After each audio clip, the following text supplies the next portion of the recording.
Anxiety کی جو جسمانی علامات ہوتی ہیں وہ کیا کیا ہو سکتی ہیں؟ سب سے پہلے اس میں آتا ہے جی، اگر ہم اوپر سے شروع کریں، منہ کا خشک ہونا. منہ بہت زیادہ جتنی زیادہ انگزائٹی ہوگی اسی حساب سے منہ بہت زیادہ خشک رہنا شروع ہو جائے گا، مریض کو بار بار پیاس لگے گی.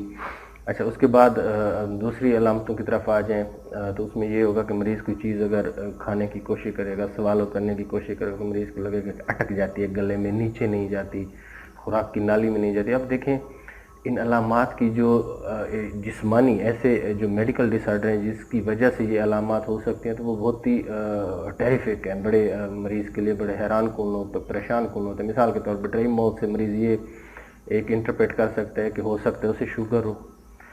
اسی طرح جو چیز پھنستی ہے گلے میں تو مریض کو لگتا ہے کہ ہو سکتا ہے گلے کا کوئی خدا نخواستہ کینسر ہو گیا ہے. تو یہ ایک مثال دے رہے ہیں. اسی طرح مریض کافی سارے آتے ہیں جن کو لگتا ہے کہ پیٹ ان کا مسلسل خراب رہتا ہے. اسی طرح کچھ مریض آتے ہیں جن کو لگتا ہے کہ چیسٹ ٹائٹنس ہوتی ہے، سانس نیچے نہیں جا رہا، چیسٹ ایسے کہ جیسے کسی نے بند کر کے رکھی ہے. کچھ مریض آتے ہیں جو ہمیں آ کے بتاتے ہیں کہ جی ان کو لوز موشن رہتے ہیں، اکثر واش روم جانا پڑتا ہے.